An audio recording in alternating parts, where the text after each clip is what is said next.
અમદાવાદનું વટવા વિસ્તાર, એક બંધ મકાન અને 34 વર્ષ જૂનું એવું રહસ્ય જે સાંભળીને રૂવાડા ઊભા થઈ જશે.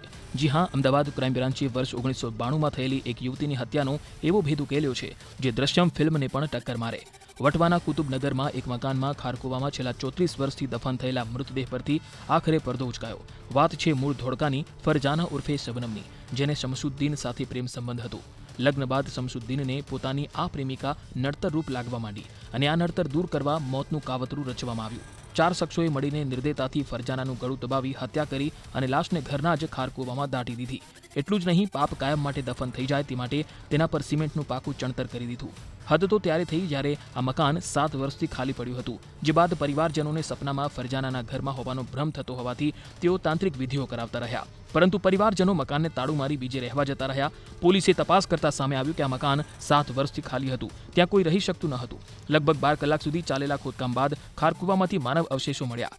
ક્રાઇમ બ્રાન્ચની તપાસમાં ખબર પડી કે દર અઠવાડિયે એક યુવક છાનોમાનો અહીં દીવો કરવા આવી જતો હતો. મુખ્ય આરોપી શમશુદ્દીન અને તેના ભાઈ ઇકબાલને પોલીસે ઝડપી પાડ્યા. પોલીસની પૂછપરછ દરમિયાન આરોપીઓએ કબૂલાત કરી કે ફરજાના દેહ વ્યાપાર બંધ ન કરતી હોવાથી તેને મોતને ઘાટ ઉતારી દેવાઈ હતી. 34 વર્ષ બાદ આખરે અન્યાયનો અંત આવ્યો અને પાપનો ઘડો ફૂટ્યો છે. ફરજાના જે છે એ પોતાની રીતે જીવતી હતી, ઘણા પુરુષોના સંપર્કમાં હતી અને ધીરે ધીરે પેઇડ સેક્સ વર્કર તરીકેનું કામ કરવા લાગેલી અને ત્યારબાદ એના ઘરવાળા એને તરછોડતા એ અમદાવાદ આવી ગયેલી. અમદાવાદ આવ્યા બાદ પણ એની એ જ પ્રવૃત્તિ ચાલી હતી અને આ પ્રવૃત્તિ દરમિયાન જ એનો પરિચય એક શમશુદ્દીન નામના યુવક સાથે થયેલો. શમશુદ્દીનને બંનેના સંબંધો આ પ્રકારના જ રહ્યા પ્રોફેશનલી, અને પછી થોડા સમય પછી બંને ફરજાનાના કહેવાથી શમશુદ્દીન સાથે એના લગ્ન થયા અને એ લગ્ન જીવન શરૂ થયું. એના પછી પણ ફરજાનાએ તેના લગ્ન પહેલાંની જે પ્રવૃત્તિ હતી એ ચાલુ રાખતા બંને વચ્ચે લગ્ન ટકી શકે એમ નહોતા. પરંતુ ફરજાના શમશુદ્દીનને છોડવા માગતી નહોતી. એના કારણે શમશુદ્દીન બહુ જ એની પરિસ્થિતિ બહુ ખરાબ હતી અને એ વખતે એણે એના એક મિત્ર અને એના મોટા ભાઈની મદદ લીધી અને એની સાથે બીજા એટલે કુલ 4 જણાએ નક્કી કર્યું કે ફરજાનાનો જે અંત છે આ રીતે થઈ શકે એમ છે, બાકી બીજી રીતે થઈ શકે એમ નથી. અબ્દુલ કરીમ અને ઇકબાલે અગાઉથી જ એ ઘરમાં જે ખાડકૂવો ખોદવાનો ચાલુ હતો એને તૈયાર રખાવેલો હતો.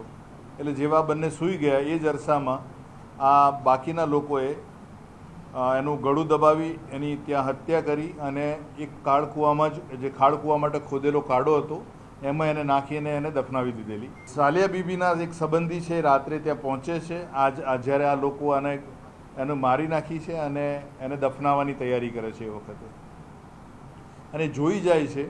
પછી એને ઘરમાં બોલીને એને ધાક ધમકી આપીને કહેવામાં આવે છે કે તું આ જે પણ વસ્તુ જોઈ છે એ કોઈને કહીશ તો આની જે હાલત થઈ છે એવી જ તારી હાલત થશે. ત્યાં ખોદકામ કરવામાં આવ્યું અને ખોદકામ દરમિયાન 20 ફૂટ ઊંડેથી માનવ કંકણો મળ્યા છે. ફરજાનાનો પરિવારમાં એનો ભાઈ જીવિત છે, એટલે આ જે માનવ કંકણ મળ્યા છે એ ફરજાના જ છે. એના માટે એની સાથેની સરખામણી કરવામાં આવશે અને મેચ થયા બાદ આ જે હાલ જાણવા જોગ રૂપે જે તપાસ ચાલી રહેલી છે એમાં ગુનો નોંધી અને આગળની કાર્યવાહી કરવામાં આવશે અને આરોપીની ધરપકડ કરવામાં આવશે.